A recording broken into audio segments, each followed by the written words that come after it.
आज आम यही भिडियो अष्टम श्रेणी साहित्य सुरभि बहिर द्वितीय अध्याय विहंग विप्लवर प्रश्न उत्तर गुड़िक आलोचना करवा। क नंबरटी कही निम्नलिखित प्रश्नर उपयुक्त उत्तर पाखरे तारा चिन्ह दबा।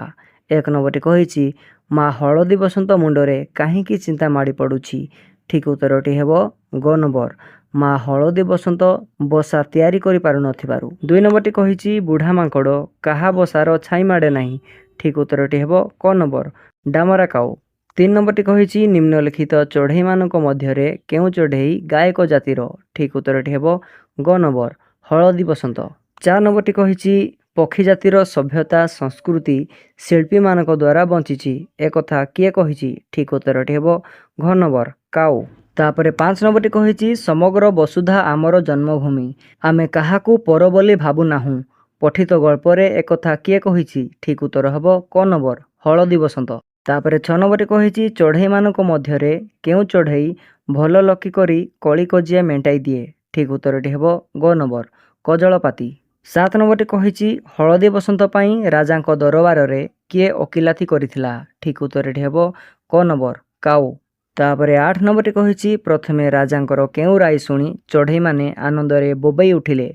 ठीक उत्तरटी हेब ग नंबर दसी बुढ़ा मांकड़ को कठिन दंड दियाजिबो। तापरे 9 नंबरटी कही राजा निजर राय बदलाई देवार कारण कौन। ठीक उत्तरटी हेब घ नंबर लांच स्वरूप गोटे पाचिला पणस लोभ जोगु। 10 नंबरटी कही केउथिपाई चढ़ई माने आहुरी रागी जाई राजा मंत्री और राजकर्मचारी को खुंपिबाकू लागिले। ठीक उत्तरटी हेब घ नंबर बुढ़ा मांकड़ भल्लुक महाराज को पणस खसा खाइबार देखी। तापर देछि मिलीमिशी जोड़िबा। क नंबरटी कही पठित पाठरू निम्नरे केते गुड़िए वाक्य दिया जाइछि। प्रत्येक वाक्य पई दुईटी लेखाएं अर्थसूचक वाक्य दिया जाइछि। तुमे तुम दलर सांगमानक सहित आलोचना करी सबुठारु उपयुक्त अर्थ प्रकाश करुथुबा वाक्य सहित रेखा चिन्ह द्वारा संयोग कर। एक नंबरटी कही जेते काकुति मिनती कले भी बुढ़ा माकड़ ता कथा शुणिबाकू नाही। ठीक उत्तरटी हेब ख नंबर हलदी बसंत ता बसा न भांगिबाकू अनुरोध कले मध्य बुढ़ा माकड़ ता कथा केबे हेले मानु नथिला। तापरे 2 नंबरटी कही सेइथिपाई तो बुढ़ा माकड़ आम बसार छाई माड़े नहीं। ठीक उत्तरटी हेब क नंबर डामरा काऊर आक्रमण को भय करी बुढ़ा माकड़ काऊर बसा पाखकू जाए नहीं। 3 नंबरटी कही आजिकाली तो तुम मानकर कचेबार। ठीक उत्तरटी हेब गाड़िया पोखरी रे पानी सुखी आसुथुबारु गंगेई सहजरे माछ पाई जाउथुबारु एही कथा कहा जाइछि। तापरे 4 नंबरटी कही जोर जार मुलकतार। ठीक उत्तरटी हेब क नंबर शक्तिशाली ही अधिपत्य विस्तार करिथाए एवं बल प्रयोग करी कार्य हासिल करिथाए। 5 नंबरटी कही कजलपातीर सबु कथा तार ए कानरे पसी से कानरे बाहरी गला। ठीक उत्तरटी हेब ख नंबर गर्वी और अहंकारी बुढ़ा माकड़ कजलपातीर कौनसी कथा प्रति ध्यान देला नहीं। 6 नंबरटी कही आग पछकू चाही विचार न कले विचार एकतरफा हो जिबार आशंका अछि। ठीक उत्तरटी हेब बुझी विचारी स्थिर मनरे विचार न कले राय भूल हो जिबार संभावना को एड़े हेब नहीं। तापरे देछि वाक्य गुड़िक उपरे आलोचना। पठित गपरु केते गुड़िए वाक्य निम्नरे दिया जाइछि से गुड़िक मन देई पढ़िबा एवं तार विषय रे चिंता करी एहार अर्थ सरल भावे निज निज मध्यरे आलोचना करी लेखिबा। क नंबरटी कही किंतु ए पर घर भंगा बुढ़ा माकड़ तो मूलरू बसा रखाई देउ नाही। आंसर किंतु डड डड देउ नाही। उक्त गद्यांशटी पठित साहित्य बहिर विहंग विप्लव गल्परू आसीअछि। एठारे गाल्पिक महापात्र नीलमणि साहू बुढ़ा माकड़टी किभଳି निजर स्वार्थ एवं शक्ति कारणरू अन्यर क्षति करुछि ताहा वर्णना करिसेंति। बसंत ऋतु पाखई आसिलाणी तेणु हलदी बसंत निजर बसा आंब डाଳରେ थर थर करी 3 थर बांधिलाणी। मात्र 3 थर जाक बुढ़ा माकड़टी सेही डाଳରେ डेई ता बसा को भांगी देउछि। हलदी बसंत बुढ़ा माकड़ को जेते काकुति मिनती करिले मध्य बुढ़ा माकड़ ता कथा न शुणी बारंबार ता बसा भांगी हैरान करिथाए। तापरे ख नंबर कही नाई हो मनीष पेट को तो सबू नियंट पड़िलाणी गड़िया पोखरी रे आजिकाली कुजी गेंडाटिया भी मिलवा कष्टकर। आंसर नाई हो डड डड कष्टकर। उक्त गद्यांशटी पठित साहित्य बहिर विहंग विप्लव गल्परू आसीअछि। एठारे गाल्पिक महापात्र नीलमणि साहू मनीषर असीम लोभ एवं प्रकृतिर विनाश विषय रे वर्णना करिसेंति। आजिकाली मनीष माने लोभी एवं स्वार्थपर होई गलेनी। सेमाने निजर आवश्यकता पूरण करिया पई प्रकृतिर सब संपद को शेष कर देउछंती। ଯାହାଫଳରେ ଗଡ଼ିଆ ବା ପୋଖରୀ ଭଳି ଜଳାଶୟରେ ଥିବା ଛୋଟ ଛୋଟ ଜୀବ ଯେପରିକି ଗେଣ୍ଡା ମଧ୍ୟ ଆଉ ଦେଖିବାକୁ ମିଳୁନାହିଁ, ଯାହା ପରିବେଶ ପାଇଁ ଏକ ଚିନ୍ତାର ବିଷୟ ଅଟେ। ତାପରେ ଗ ନମ୍ବରଟି କହିଛି ଆମେ ହେଲୁ ଶିଳ୍ପୀ, ସମଗ୍ର ବସୁଧା ଆମର ଜନ୍ମଭୂମି, ଆମେ କାହାକୁ ପର ଭାବୁନାହୁଁ, ସମସ୍ତେ ଆମର ନିଜର। ଆନ୍ସାର ଆମେ ନିଜର। ଉକ୍ତ ଗଦ୍ୟାଂଶଟି ପଠିତ ସାହିତ୍ୟ ବହିର ବିହଙ୍ଗ ବିପ୍ଳବ ଗଳ୍ପରୁ ଆସିଅଛି। ଏଠାରେ ଗାଳ୍ପିକ ମହାପାତ୍ର ନୀଳମଣି ସାହୁ ବସୁଧୈବ କୁଟୁମ୍ବକମ୍ ଭାବନା ସମ୍ପର୍କରେ ବର୍ଣ୍ଣନା କରିଛନ୍ତି।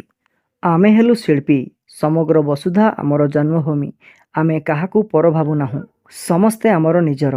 ଏହା ଏକ ମହାନ ଚିନ୍ତାଧାରା ବା ବସୁଧୈବ କୁଟୁମ୍ବକମ୍ ଭାବନାକୁ ବ୍ୟକ୍ତ କରୁଅଛି। ଜଣେ ପ୍ରକୃତ ଶିଳ୍ପୀ ବା ଉଦାର ବ୍ୟକ୍ତି ପାଇଁ କୌଣସି ନିର୍ଦ୍ଦିଷ୍ଟ ସୀମା ନଥାଏ। ସେ ସମଗ୍ର ପୃଥିବୀକୁ ନିଜର ଜନ୍ମଭୂମି ଏବଂ ପୃଥିବୀର ସବୁ ମଣିଷକୁ ନିଜର ପରିବାରର ସଦସ୍ୟ ବୋଲି ମନେ କରେ। ତାପରେ ଦେଇଛି ଭାବିଚିନ୍ତି ଉତ୍ତର ଦେବା। ପଠିତ ବିଷୟଟିକୁ ଭଲ ଭାବରେ ପଢ଼ି ନିମ୍ନଲିଖିତ ପ୍ରଶ୍ନଗୁଡ଼ିକର ଉତ୍ତର ଦେବା। କ ନମ୍ବରଟି କହିଛି ହଳଦୀ ବସନ୍ତ ଦୁଃଖରେ କାହିଁକି କାନ୍ଦି ପକାଇଲା? ଆନ୍ସାର ବଣରେ ଚାଲିଥିବା ଅରାଜକତା, ଅନ୍ୟାୟ ଏବଂ ପକ୍ଷୀମାନଙ୍କ ପ୍ରତି ହେଉଥିବା ଅବିଚାରକୁ ଦେଖି ହଳଦୀ ବସନ୍ତ ଦୁଃଖରେ କାନ୍ଦି ପକାଇଲା। ଖ ନମ୍ବରଟି କହିଛି କୁଆମାନେ କିପରି ଅନ୍ୟାୟର ପ୍ରତିରୋଧ କରନ୍ତି? ଆନ୍ସାର ଯେତେବେଳେ କୌଣସି ଅନ୍ୟାୟ ହୁଏ ସବୁ କୁଆ ଏକାଠି ହୋଇ କା କା ରଡ଼ି କରି ଏବଂ ଏକତ୍ର ଭାବେ ଆକ୍ରମଣ କରି ଅନ୍ୟାୟର ପ୍ରତିରୋଧ କରନ୍ତି। ଗ ନମ୍ବରଟି କହିଛି ଗଙ୍ଗେଇ କେଉଁ ପରିବେଶ ଦେଖି ହଳଦୀ ବସନ୍ତକୁ ଗୀତ ଗାଇବାକୁ କହିଲା? ଆନ୍ସାର ଚାରିଆଡ଼େ ଏତେ ରଙ୍ଗର ଫୁଲ, ଏତେ ପ୍ରକାରର କଳି ଆଉ ଏତେ ସୁନ୍ଦର ପବନର ସମାହାରରେ ସୁନ୍ଦର ପରିବେଶ ଦେଖି ଗଙ୍ଗେଇ ହଳଦୀ ବସନ୍ତକୁ ଗୀତ ଗାଇବାକୁ କହିଲା। ଘ ନମ୍ବରଟି କହିଛି ବିଦେଶୀ ଚଢ଼େଇମାନଙ୍କ ପ୍ରତି ବଗର କେଉଁ ଧାରଣା ଥିଲା? ଆନ୍ସାର ବଗ ଭାବୁଥିଲା ଯେ ବିଦେଶୀ ଚଢ଼େଇମାନେ ଅତିଥି ଏବଂ ସେମାନଙ୍କୁ ସମ୍ମାନ ଦେବା ଉଚିତ, ମାତ୍ର ସେମାନେ ଆମ ନିୟମ ମାନିବା ଦରକାର। ଅ ନମ୍ବରଟି କହିଛି କଜଳପାତିକୁ ଚଢ଼େଇମାନେ ଭୟ ଓ ଶ୍ରଦ୍ଧା କରିବାର କାରଣ କ'ଣ? ଆନ୍ସାର କଜଳପାତି ସମାଜରେ ମଧ୍ୟସ୍ଥତା କାର୍ଯ୍ୟ କରି କଳିକଜିଆ ମେଣ୍ଟାଇ ଦିଏ। ଭଲରେ ନ ମାନିଲେ କଜଳପାତି ନିଜର ଶକ୍ତି ଖଟାଇବାକୁ ବି ଭୁଲେ ନାହିଁ। ତାର ଟାଣୁଆ ମୁନିଆ ଥଣ୍ଟରେ ଛେଳି, ମେଣ୍ଢା, ଗାଈଗୋରୁଙ୍କ ପିଠିକି ମଧ୍ୟ ହାଣି ଖଣ୍ଡିଆ କରିଦିଏ। ତେଣୁ ପକ୍ଷୀମାନେ ତାକୁ ଶ୍ରଦ୍ଧା ସହ ଭୟ ମଧ୍ୟ କରନ୍ତି। ଚ ନମ୍ବରଟି କହିଛି ସେହି ବଣରେ ଭାଲୁକୁ କାହିଁକି ରାଜା କରାଯାଇଥିଲା? ଆନ୍ସାର ବଣରେ ସିଂହ, ବାଘ ଓ ହାତୀ ନଥିବାରୁ ସମସ୍ତେ ମିଳିମିଶି ଭାଲୁକୁ ରାଜା କରିଥିଲେ। ତାପରେ 6 ନମ୍ବରଟି କହିଛି ପ୍ରଥମେ ରାଜାଙ୍କର କେଉଁ ରାୟ ଶୁଣି ପକ୍ଷୀମାନେ ଆନନ୍ଦରେ ବୋବେଇ ଉଠିଲେ? ଆନ୍ସାର ରାଜା କାଉର ଯୁକ୍ତିକୁ ଶୁଣି ରାୟ ଦେଲେ ଯେ ହେ ଦୁଷ୍ଟ ମାଙ୍କଡ଼, ବିନା ଦୋଷରେ ବାରମ୍ବାର ହଳଦୀ ବସନ୍ତର ବସା ଭାଙ୍ଗୁଥିବାରୁ ତୁମେ ଦୋଷୀ, ତୁମକୁ କଠିନ ଦଣ୍ଡ ଦିଆଯିବ। ରାଜାଙ୍କର ଏହି ରାୟ ଶୁଣି ଚଢ଼େଇମାନେ ଆନନ୍ଦରେ ବୋବେଇ ଉଠିଲେ। ତାପରେ ଜ ନମ୍ବରଟି କହିଛି କେଉଁଥିପାଇଁ ରାଜା ଦେଇଥିବା ରାୟକୁ ପୁଣି ବଦଳାଇ ଦେଲେ? ଆନ୍ସାର ବୁଢ଼ା ମାଙ୍କଡ଼ଟି ବହୁ ଆଗରୁ ମନ୍ତ୍ରୀକୁ ହାତ କରି ରାଜସିଂହାସନ ପଛପଟେ ଗୋଟିଏ ପଣସ ଲାଞ୍ଚ ସ୍ୱରୂପ ରଖିଦେଇଥିଲା। ଲାଞ୍ଚ ପାଇ ରାଜା ଏପରି ବିଚାର ବଦଳାଇ ଦେଲେ। ତାପରେ ଝ ନମ୍ବରଟି କହିଛି ଘରଚଟିଆ ରାଜଦରବାରର ସମସ୍ତ ଖବର କିପରି ଜାଣିପାରୁଥିଲା? ଆନ୍ସାର ଘରଚଟିଆ ଛୋଟ ଗୁପ୍ତ କଥା ଶୁଣିପାରୁଥିଲା। ପକ୍ଷୀ ହୋଇଥିବାରୁ ସେ ରାଜପ୍ରସାଦର କୋଣ ଅନୁକୋଣରେ ପଶିଯାଇ ସବୁ ଖବର ସଂଗ୍ରହ କରୁଥିଲା। ତାପରେ ନିୟ ନମ୍ବରଟି କହିଛି ଏହି ଗପରେ କାହାର ଚରିତ୍ର ତୁମକୁ ବେଶୀ ଭଲ ଲାଗୁଛି? ଆନ୍ସାର ଏହି ଗପଟିରେ କଜଳପାତିର ଚରିତ୍ର ବେଶୀ ଭଲ ଲାଗୁଛି, କାରଣ ସେ ନିର୍ଭୀକ ଭାବରେ ଅନ୍ୟାୟର ବିରୁଦ୍ଧରେ ଲଢ଼ିଥିଲା।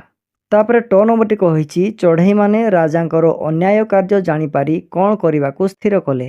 ଆନ୍ସାର ଚଢ଼େଇମାନେ ରାଜାଙ୍କର ଅନ୍ୟାୟ ଜାଣିପାରି ଏକତ୍ରିତ ଭାବେ ବିଦ୍ରୋହ ବା ବିପ୍ଳବ କରିବାକୁ ସ୍ଥିର କଲେ। ତାପରେ ଠ ନମ୍ବରଟି କହିଛି ବିହଙ୍ଗ ବିପ୍ଳବ ଗପରୁ କେଉଁ ଶିକ୍ଷା ମିଳିଲା? ଆନ୍ସାର ଏହି ଗପରୁ ଶିକ୍ଷା ମିଳିଲା ଯେ ଏକତା ହିଁ ବଳ ଏବଂ ସଙ୍ଗବଦ୍ଧ ହୋଇ ଲଢ଼ିଲେ ଯେକୌଣସି ଅନ୍ୟାୟର ପ୍ରତିବାଦ କରାଯାଇପାରିବ। ତାପରେ ଦେଇଛି ଅନୁମାନ ଓ କଳ୍ପନା ସାଙ୍ଗମାନଙ୍କ ସହିତ ଆଲୋଚନା କରିବା। 1 ନମ୍ବରଟି କହିଛି ହଳଦୀ ବସନ୍ତ ତୁମ ଘର ତାଜା ଉପରେ ବସା ବାନ୍ଧିଥିଲେ ତୁମେ କ'ଣ କରିଥାନ୍ତ? ଆନ୍ସାର ଯଦି ହଳଦୀ ବସନ୍ତ ମୋ ଘର ତାଜା ଉପରେ ବସା ବାନ୍ଧିଥାନ୍ତା ତେବେ ମୁଁ ତାକୁ ଆଦୌ ଡରାଇ ନଥାନ୍ତି, ବରଂ ଦୂରରୁ ଠିଆ ହୋଇ ତାର ସୁନ୍ଦର ରୂପ ଓ ମିଠା ସ୍ୱରକୁ ଉପଭୋଗ କରିଥାନ୍ତି। ତା ପାଇଁ କିଛି ଦାନା ଓ ପାଣି ମଧ୍ୟ ରଖିଦେଇଥାନ୍ତି। ତାପରେ 2 ନମ୍ବରଟି କହିଛି ବୁଢ଼ା ମାଙ୍କଡ଼ ଦୁଷ୍ଟ ଓ ଗର୍ବୀ ହୋଇନଥିଲେ କ'ଣ ହୋଇଥାନ୍ତା? ଆନ୍ସାର ବୁଢ଼ା ମାଙ୍କଡ଼ ଯଦି ଦୁଷ୍ଟ ଓ ଗର୍ବୀ ହୋଇନଥାନ୍ତା ତେବେ ସେ ଅନ୍ୟ ପଶୁପକ୍ଷୀଙ୍କ ସହ ମିଳିମିଶି ଚଳିଥାନ୍ତା, ଜଙ୍ଗଲର ଶାସନ ବ୍ୟବସ୍ଥାରେ ଅନ୍ୟାୟ କରିନଥାନ୍ତା ଏବଂ ସମସ୍ତେ ତାକୁ ସମ୍ମାନ କରିଥାନ୍ତେ। ତାପରେ 3 ନମ୍ବରଟି କହିଛି ଗଡ଼ିଆ ପୋଖରୀର କେଉଁ ପରିସ୍ଥିତିରେ ଗଙ୍ଗେଇର କଚେବାର ହୋଇପାରିଥାନ୍ତା? ଆନ୍ସାର ଗଡ଼ିଆ ପୋଖରୀର ପାଣି ଶୁଖିଯାଇଥିଲେ ଏବଂ ମାଛ ଅଧିକ ରହିଥାନ୍ତେ ତାହେଲେ ଗଙ୍ଗେଇର କଚେବାର ହୋଇପାରିଥାନ୍ତା। ତାପରେ 4 ନମ୍ବରଟି କହିଛି ବିଦେଶୀମାନେ ତୁମର ଅତିଥି ହେଲେ ତୁମେ ତାଙ୍କ ପ୍ରତି କିପରି ବ୍ୟବହାର ପ୍ରଦର୍ଶନ କରିବ?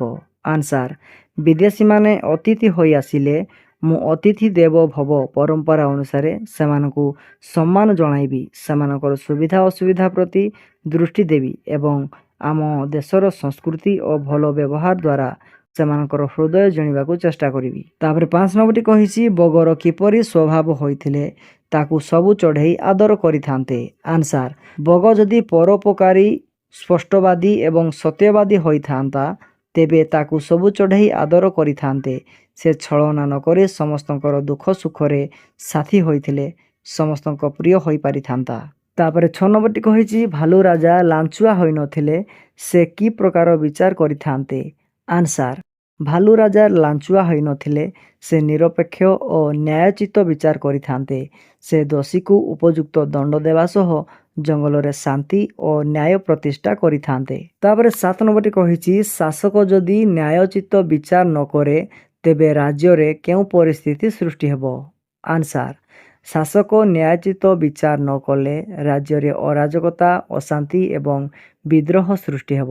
ସାଧାରଣ ଜନତା ଶାସନ ପ୍ରତି ବିଶ୍ୱାସ ହରାଇବେ ଏବଂ ଚତୁର୍ଦିଗରେ ଅନ୍ୟାୟ ବଢ଼ି ଚାଲିବ।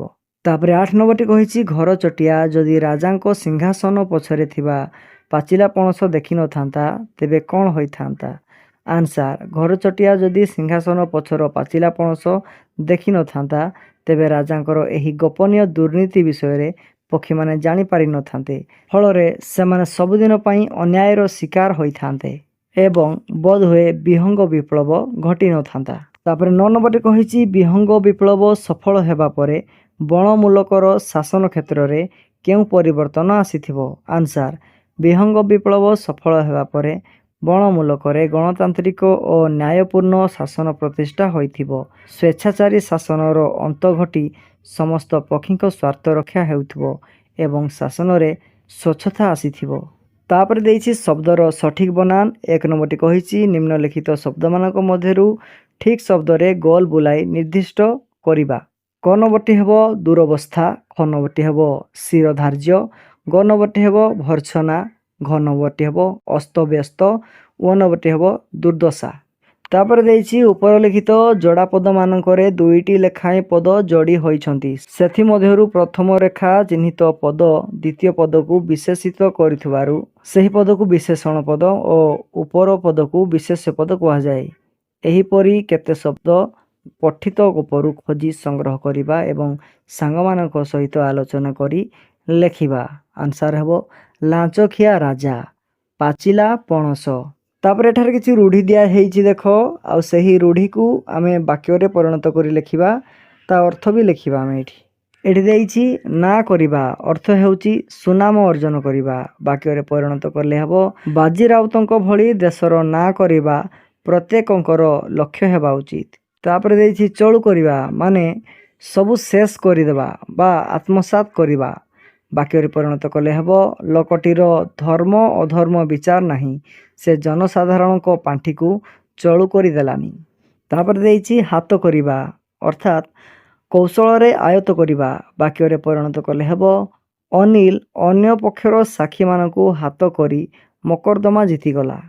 ତାପରେ ଦେଇଛି ତିଳକୁ ତାଳ କରିବା ଅର୍ଥାତ୍ ଛୋଟ କଥାକୁ ବଡ଼ କରି କହିବା। ବାକ୍ୟରେ ପରିଣତ କଲେ ହେବ ଦୁଷ୍ଟ ଲୋକମାନେ ତିଳକୁ ତାଳ କରି କଳହ ସୃଷ୍ଟି କରିଥାନ୍ତି। ଯଦି ଏହି ଭିଡ଼ିଓଟି ଭଲ ଲାଗିଛି ତେବେ ଏହି ଚ୍ୟାନେଲକୁ ସବସ୍କ୍ରାଇବ୍ କରିବା ପାଇଁ ଜମାରୁ ବି ଭୁଲିବେ ନାହିଁ। Thank you for watching.